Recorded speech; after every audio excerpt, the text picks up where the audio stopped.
오세훈 시장 말씀하셔서 어제 또 중요한 재판 하나가 진행돼서 그 이야기를 하고 넘어가야 할 것 같습니다. 이제 어제 서울중앙지법 형사 합의 22부입니다.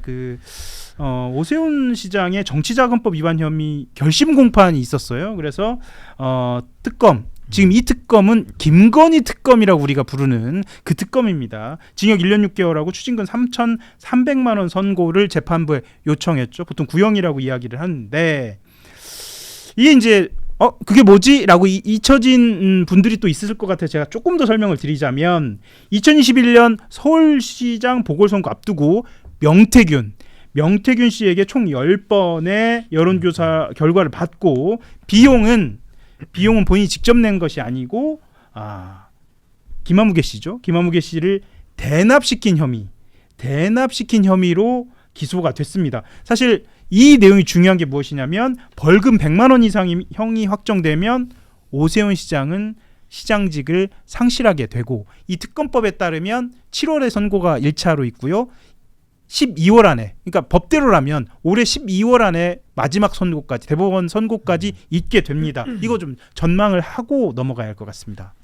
그러니까 아무래도 오세훈 시장은 지금 굉장한 위기 상황이죠. 이게 특검의 기소가 이제 진행이 돼서 1심의 선고를 앞두고 있는 것이고 이 구형량도 뭐 제 기준에는 좀 적은데 그래도 이게 지금 그 시장의 직을 유지하는 벌금 100만 원을 기준으로 보면 상당히 강하게 지금 구형이 나왔다고도 볼 수 있는 거거든요. 그렇죠. 그래서 저는 이 명태균 사건인데 이게 지금 사실 특검에서도 초반에 길을 좀 잘못 들어가지고 수사를 상당히 잘못된 방향으로 해서 앞선 사건 뭐 김건희나 다른 그 명태균 관련자들 뭐 김영선이나 이런 분들에 대해서 뭐 무죄가 많이 나온 게 지금 맞아서 이게 저도 지금 사법부의 그 방향을 좀 예측하기는 좀 어려워요. 그러니까 당연히 누가 봐도 이거는 유죄가 맞고 유죄가 내려지는 것이 너무나도 타당한 아주 심각한 민주주의 파괴 사건인데 이게 지금 앞선 사법부의 결정들은 또 국민적 관점과는 다른 시각에서 지금 바라보고는 있어서 특히 명태균 게이트와 관련된 김건희 씨에 대한 판단은 이 명태균 씨의 여론조사가 뇌물이 아니다라는 방식으로 지금 한번 판결이 나온 적이 있기 때문에 그게 그 말씀이신 거잖아요. 근데 그 1심 판결이 또 영향은 있거든요. 사실은. 영향이 있죠. 근데 이제 사실 또 오세훈 시장이 갖고 있는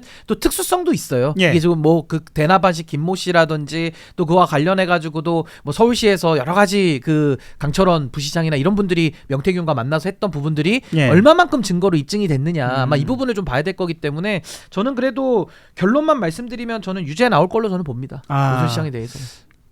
그러면 판이 한번 날아갈 가능성이 좀 판이 있죠. 한번 또 크게 흔들릴 가능성도 좀 있네요. 법률가가 아니어가지고 사실 뭐 신인규 변호사님처럼 디테일한 분석은 좀 어렵지만 그냥 촉으로 갑니다. 촉으로 가야죠. 그러니까 김건희는 정치를 하는 사람이 아니기 때문에 쉽게 얘기하면 무죄를 받은 것이 뇌물이 아니었던 것도 그렇지만 김건희는 정치를 하는 사람이 아니었기 때문에 무죄 받은 거잖아요. 근데 오세훈은 정치인이잖아요. 그러니까 경우가 완전히 달라서 그 유무죄에 대한 판단이 좀 갈릴 수 있겠다라는 생각이 있고 그리고 오세훈 쪽에서 주장하는 게 이제 여론조사 결과가 오염된 결과였다라는 식의 또 주장을 또 하는 것 같더라고요. 근데 이제 그런 대목들도 사실은 그 특검으로부터 좀 판판이 깨질 것 같다는 생각이 좀 개인적으로 좀 들고요. 그래서 이게 유죄만 나온다고 하더라도 벌금 100만 원 이상이면 무조건 이제 그 시장직이 박탈이잖아요.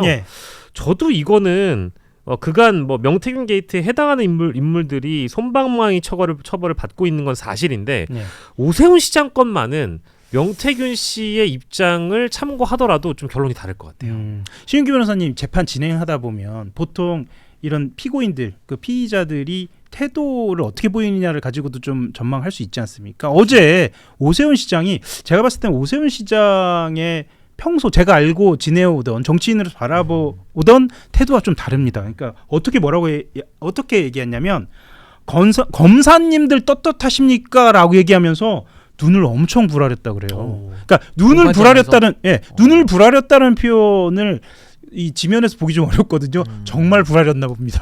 굉장히 좀 심각하게 아마 상황을 인지했던 것 같은데 아마 뭐 오세훈 시장 입장에서는 지금 굉장히 좀 초조한 상황인 건 맞죠. 근데 아까 우리 박영식 앵커님 말씀대로 정치인이냐 개인이냐 사실 그게 정치자금법에 구별될 수는 없는 건데 뭐 굳이 구별하자면 그 영향성도 있겠지만 더 중요한 거는 키맨이 명태균이에요. 그러니까 명태균 씨가 김건희 사건이나 김영선 사건 아니면 자기 사건에서는 어떤 진술에 협조를 안 하거나 본인이 다르게 아마 재판부를 좀 이렇게 설득하는 태도를 보였다라면 오세훈 시장 사건에 대해서는 명태균 씨가 일관되게 이건 정말 심각한 문제라고 이야기를 좀 하고 있었거든요. 예. 그리고 오세훈은 뭐 용납할 수 없다. 예. 뭐 이런 얘기를 꾸준히 해왔기 때문에 아마 네. 명태균의 진술의 적극성 뭐 이런 것들도 아마 결과에 좀 영향을 미칠 수밖에 없다. 그러니까 오세훈 시장은 상당히 지금 좀 이렇게 위축되고 쫄리는 상황이 된 거 아니냐. 그래서 눈을 아마 불알인 것 같습니다. 예, 속보가 나왔는데 서울시에서 GTX 철근 누락보도 MBC의 3억 손해배상 정정보도 소송이 지금 나왔어요. 그러니까 지금 오세훈 서울시장 같은 경우에는 모든 자기와 관련된 주제에 대해서 최고조로 수위를 좀 올리고 있는 것 같습니다. 눈을 불아리는 태도랑 예, 비슷하네요. 저것 또한 그렇게 보이는데 이게 두 가지로 해석이 좀 되고 있더라고요. 본인의 방금 말씀하셨던 거죠. 신윤규 변호사가 말씀하셨던 것처럼 위기의식의 발로다. 또 다른 측면에서는 본인이 그만큼의 체급이 높아졌다.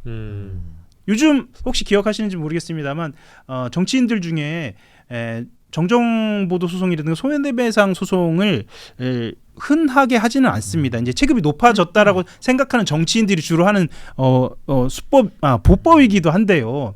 저런 것들은 어떻게 보시나요? 특히나 MBC에 대해서도 오세훈 서울시장이 각을 날카롭게 세우고 있는데 어떻게 보시는지 좀 궁금합니다. 이건 박영식 평론가님 말씀 좀 들어볼까요? MBC라는 언론사 자체가 국민의힘에서는 소위 이제 좌파 언론으로 이제 규정 짓고 예. 비난하는 언론사 중에 하나거든요. 예. 이제 그러다 보니까 저런 방식이라는 게 결국 오세훈 시장을 지지하는 분들 또 내지는 국민의힘에 있는 많은 책임당원들이 대선 주자급으로 인식할 만한 그런 태도라고 또 보여지고요. 두 번째는 뭐 저는 뭐 저런 게 좋은 전략이라고 생각하지는 않아요. 그 언론을 겁박하는 그렇죠. 태도라는 게 예.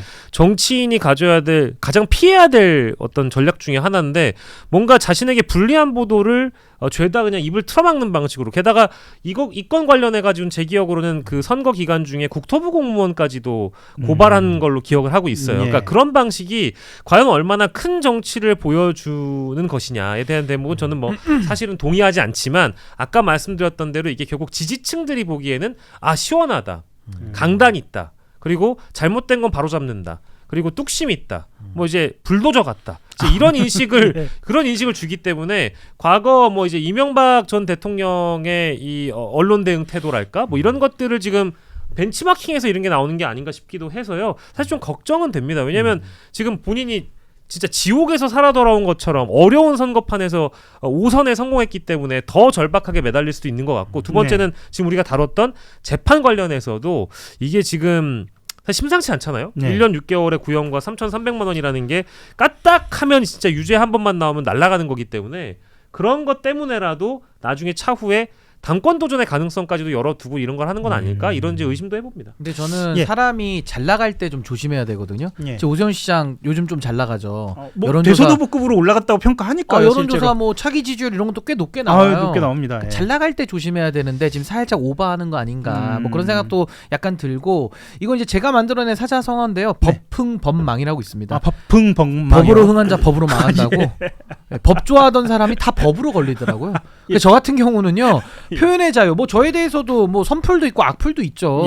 절대 고소고발 안 합니다. 그리고 잘못된 뭐 언론의 보도가 있으면은 절차를 가지고서 그냥 바로 잡고 하면 돼요.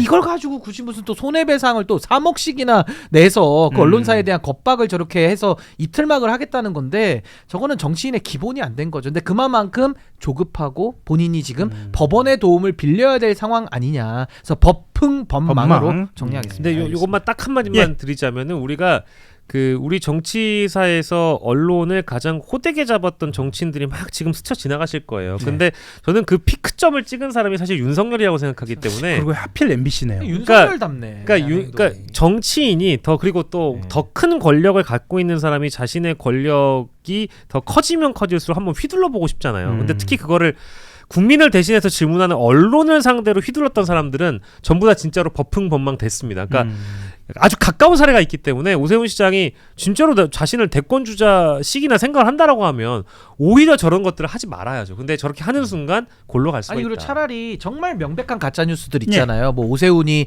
뭐 예를 뭐 국적이 어떻다 뭐 이런 얘기를 누군가가 만약에 하면 아니 그런 거에 대해서야 뭐 널리 양해해서 너무 이제 어처구니가 없으니까 뭐 그건 한다고 쳐도 저거는 좀 GTX 철근 누락 보도잖아요. 저 사실이 없는 게 아니잖아요.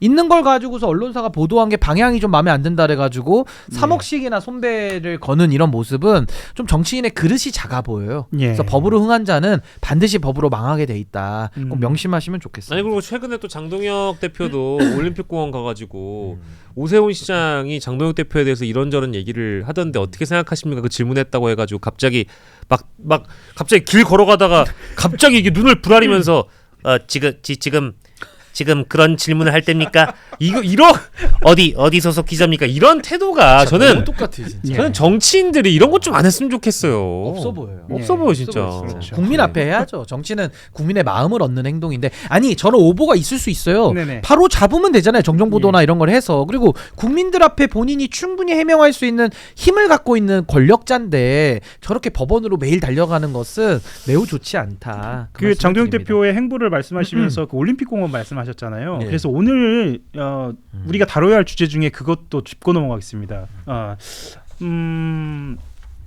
어제 이제 단독 보도 중에 저는 이 단독 보도가 지금 선관위와 관련된 단독 보도 너무 많이 쏟아지지만 진짜 많더라고요. 진짜 많이 나옵니다. 너무 많아요. 진짜 많이 나오는데 저는 이 보도가 굉장히 중요하다라고 생각을 합니다. 그 의미에 대해서 좀 말씀을 나눠보려고 하는데 투표가 1시간 35분 멈췄는데 행정안전부가 이튿날에야 보고를 받고 일지도 없었다라는 한국일보 보도가 있습니다. 단독 보도가 있는데 보통 이제 우리가 생각하는 것, 그러니까 정치 고관여층이 생각하는 것하고 시민적 시각하고 사실 지금 여론은 조금 괴리되어 있습니다. 그래서 아마 이재명 대통령도 본인이 순방을 떠나면서 이 문제의 심각성을 깨닫고 있었고 민주당에 직접 이 문제를 책임 있게 해결을 하라는 요구도 했습니다. 그런데 이 보도는 무엇이냐? 일반적 시각, 시민적 시각에서 봤을 때는 굉장히 심각한 보도라고 받아들여집니다. 행정안전부는 이에 대해서 뭐라고 얘기하냐면 선거주무부처는 중앙선거관리위원회다. 그리고 이게 맞습니다. 이게 맞고요. 다만 행정안전부는 어떤 것을 하냐면 투표소 혼잡이나 사건 사고 대응을 하고 혹시 기억나시는지 모르겠는데 보통 사전투표나 투표소가 우리가 인식하기에는 행정안전부에서 주무를 하는 것 같은 예를 들면 센터라든가 여러 가지 그런 느낌의 그렇게 받아들여질 만한 프로세스가 진행이 되거든요. 그래서도 아까 말씀하셨던 것처럼 민주당이 더 책임 있게 진행을 했어야 한다는 생각이 드는데 혹시 지금 이 상황을 어떻게 보시는지 전체적인 평 듣고 이 이야기 조금 더 하겠습니다. 아니 그러니까 이제 책임 소재는 가려야죠. 이거는 이제 국정조사도 하게 되니까 국민 앞에 낱낱이 다 드러나야 되는 것인데 결국 1차적 책임은 선관위, 그 선관위의 그 소위 말해 헤드를 구성하고 있는 사법부 여기서 이제 일단 1차적 책임을 지는 것이 맞고 두 번째는 이제 소위 말하는 행안부로 구성되는 이 행안부에서 선거와 관련된 사무는 선관위의 그 지휘를 받으면 다 지시 종속되게 돼 있어요. 거기서 모든 걸 이제 행안부에서 이제 그 관리를 하면서 지자체가 협조를 하는 이제 이런 방식으로 하거든요. 워낙 이제 전국 단위 선거가 일이 크니까. 근데 그 과정에서 한 축을 맡고 있는 행안부도 이런 근무 태만이나 이런 상황에 대한 인식, 어떤 위기가 발생했을 때 대처가 미흡했다라고 한다면은 이 부분이야말로 뭐 감사원이나 직무감찰을 통해서 충분히 이거는 해결이 가능한 요인이라 저는 이 문제를 저는 뭐 행안부 내부, 그러니까 행안부 자체 문제지만 이거는 정부 내부에서 충분히 풀 수 있는 사안이다라는 생각이 들고 뭐 그렇다고 해서 사실 주된 책임이 뭐 사라지는 건 아니니까 저 선관위의 책임을 조금 더 우위에 놓고 이 사안을 좀 바라보는 것이 맞지 않을까 싶습니다. 조금 더 들어가 보겠습니다. 지금 봉쇄 시위가 지금 열 나흘째인데요. 어제죠. 13일째인 어제 오전에 여당 의원들이 현장을 찾았는데 사실 이게 처음입니다. 그러니까 천준호 민주당 원내 운영 수석 부대표 의원입니다. 그리고 전용기 원내 소통 수석 부대표 여기도 의원이고 이모경 의원 마침 뭐 핸드볼 레전드이기도 하고요. 그렇죠. 올림픽공원 핸드볼 경기장에 마련된 개표소 방문했습니다. 어떻게 보셨나요? 이 지금 방문의 의미가 분명히 있습니다. 그리고 여기에 대한 해석도 분분하고요. 아니 근데 저는 민주당에서 이거를 갖다가 적극적으로 대처를 안 하니까 오히려 부실 관리에 대한 해결도 지금 좀 적체돼 있고 또 완전히 부정선거론자들이 다 뒤엎어버리지 않습니까? 이 상황 자체를. 그러면서 공권력을 쓰기도 좀 상당히 애매해지는 이런 상황으로 가고 있는데 좋지 않죠. 그렇게 되면 그 모든 책임을 또 이때부터는 지금 선관위 문제가 아니라 부정선거론자들의 불법행위를 진압하지 않는 부분은 이건 명확하게 이건 또 정부의 책임으로 갈 수밖에 없거든요. 그러니까 이런 사안을 저는 민주당에서 너무나도 방치했다라는 게 이거는 정말 책임을 물을 수밖에 없는 거고, 또 하나는 이게 지금 부정선거로 가는 과정 속에 국민의힘이 올라탔잖아요. 그럼 민주당은 프레임을 바꿔줘야 돼요. 프레임을 어떻게 바꾸냐? 재선거, 선거소청을 통해서 해도 이거 안 됩니다. 그러면 개헌으로 갈 수밖에 없어요. 그 원포인트 개헌을 먼저 주도적으로 제시를 해서 선관위 개혁에 대한 국민 절대 다수의 의견을 모아서 판을 개헌론을 원포인트 개헌으로 좀 바꿔줘야 되는데, 이런 것들을 안 하다가 지금 13일 만에 여당의 그 원내 지도부 의원들이 가서 이렇게 수습을 하는 모습은 뭐 그나마 다행이기는 한데, 이 당 차원의 대응, 그러니까 정청래 대표가 지금 여당 대표로서 책임을 다 못하고 있기 때문에 전 이건 민주당이 좀 책임을 국민들이 좀 물을 수밖에 없다, 저 그렇게 봅니다. 부정선거론이 이미 자리를 잡고 있지만 민주당은 그럼에도 불구하고 그 현장에 갔어야 한다. 빨리 가서 솔루션을 제시하죠. 그러니까 솔루션을 이건 개헌으로 돌파할 수밖에 없어요. 아니 재선거가 가능하면 저도 재선거 했으면 좋겠어요. 근데 재선거가 안 되잖아요. 근데 재선거를 요구할 만큼 심각한 사안이거든요. 그럼 이거를 그냥 법원에 맡겨놔야 됩니까? 선관위에 또 맡겨놔야 됩니까? 개헌을 할 수밖에 없는 거예요. 원포인트로. 그럼 이걸 가지고서 개헌으로 국회 시간으로 판을 옮겨 들어와야 되는데, 잠실이 아니라 여의도로 다시 와야 되는데 이 프레임 전환을 지금 민주당이 못한 게 너무 좀 아쉽다. 다시 해석하자면 부정선거론을 배제하고 이것을 참정권에 대한 주장으로 그렇게 프레이밍을 완전히 가지고 왔어야 하는데 그런 기회를 점점 잃고 있다, 이렇게 받아들여집니다. 좀 아쉬워요. 방식평론가. 그러다 보니까 이제 초반에 이게 사실은 올림픽공원 잠실 집회가 오염되기 시작한 게 좀 오래됐거든요. 그렇죠. 거기 뭐 이제 극우 집회 하실 법한 분들이 이제 나오기 시작한 게 굉장히 오래됐어요. 근데 민주당이 좀 관심을 놓기 시작하면서 완전히 뭐랄까 국민의힘이 그 판을 정략적으로 이용해버리는 상황까지 왔단 말이에요. 저는 제일 아쉬운 게 대통령이 사실 해외 순방 나가면서 선관위 사태에 대한 부분에 대한 심각성을 여당 쪽에 주문한 게 있다고 봐요. 그러면 그때부터 시작해가지고 한 8박 9일 동안은 국민의힘에서 주장하는 이런 궤변들이나, 그리고 잠실 집회에서 선 넘은 또 이 좀 금도에 해당하는 그런 주장들이 나오면 그런 것들은 좀 기민하게 대응을 했다라고 하면 이렇게까지는 안 됐을 것 같아요. 근데 이제 와서 의원들 3명이 가서 욕먹으면서 본인들이 그래도 그나마 역할을 해주겠다고 가셨겠지만, 현장에서 막 욕하고 소리 지르라고 그 목소리도 제대로 안 들렸거든요. 그게 마치 옆구리 찔러서 간 것처럼 보여지잖아요. 그게 안타까운 거고, 제대로 된 어떤 뭐 프레임 전환도 말씀하셨습니다만은 이슈 주도를 못했기 때문에 이런 상황이 발생하는 거고, 우리가 앞에서 행안부 얘기도 다뤘지만 장기적으로는 대통령과 정부에 이거 좋지 않은 영향을 계속해서 끼칠 겁니다. 국정조사도 결국 윤상현 위원장이 지금 위원장을 또 맡게 되는 상황이 되었기 때문에 아마 이 지지도의 흐름이나 이 국정조사 특위 양상을 보고 국민의힘이 좀 유리한 방향으로 또 이게 주도권이 넘어갈 수도 있어요. 그러면 그거를 결국 여당이 어떻게 방어하느냐의 문제인데, 너무 장기간 가는 것도 문제고 대응을 제대로 못한 것도 문제다. 그럼 벌써 1년이 지났나요? 윤상현 의원이 복귀하는 걸 보니까 1년만 지나면 다 까먹는다는 그 발언의 윤상현 의원인데, 이렇게 위원장으로 복귀하는 것 자체가 정말 국민들이 이거 스트레스 많이 받으실 거고요. 제가 정청래 대표 1인 1표 그렇게 강조하시잖아요. 당내 민주주의. 근데 왜 참정권 침해에 대해서는 아무 얘기도 안 합니까? 그리고 당원 주권 그렇게 강조하시는 분이 국민 주권 침해에 대해서는 생각이 별로 없으신가요? 그리고 부정선거는 짧고 참정권은 영원하다, 이 말씀을 내셔야지 정권은 짧고 국민은 영원하다. 지금 당내 대통령에게 도전장 내밀 때입니까? 지금 국민의힘이 저러고 있는데. 그러니까 이게 메시지가 하나부터 열까지 안 맞잖아요. 그러니까 이런 것들이 지금 우리 박영시 앵커님 설명해 주신 대로 민주당 지지율 하락에는 이 지금 선관위 사태를 제대로 지금 장악하지 못한 부분, 너무 지금 강 건너 불구경하고 있는 이런 모습들이 굉장히 국민들에게 저는 불안감으로 다가올 수밖에 없다. 정신을 차려야 됩니다, 진짜로.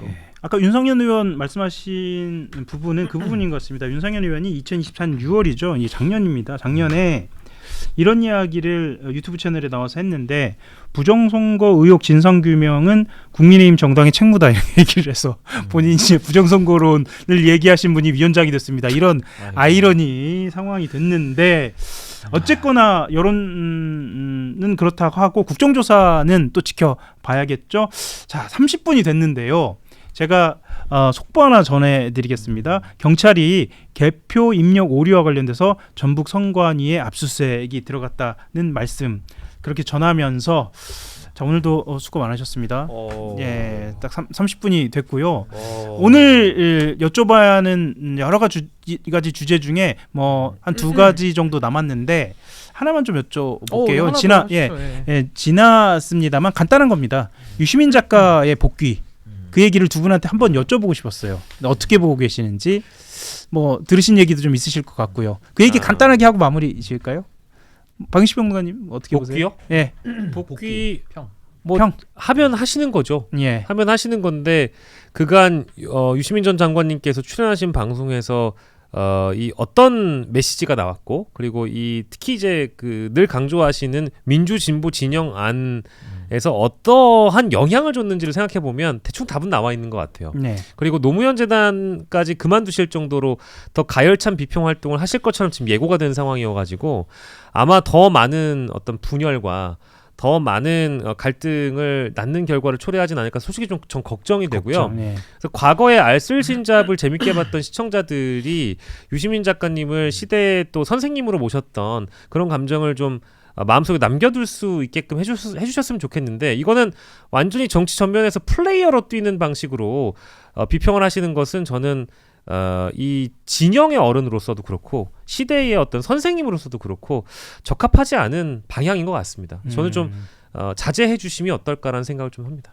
신인규 변호사는 직접 언급도 됐잖아요. 그러니까 유시민 작가가 채널에 나와서 이야기할 때 마다 신인규 변호사 얘기가 뒤따라 나오기도 하고 그랬는데 뭐 본격적인 복귀를 선언을 한 상황입니다. 그래서 뭐 여러 가지 생각이 좀 드실 것 같아서 아니 근데 저는 그래서 여쭤보는 아니 뭐 겁니다. 복귀는 본인의 자유니까 예. 이제 은퇴를 번복하고 또 나온다라는 비판을 감수하면서까지 노무현 재단의 어떤 일정 직책까지도 버리면서까지 나오는 그 심정에 대해서는 뭐 충분히 존중합니다. 그 본인의 선택이니까 비판은 감수하시면 될 것 같고요.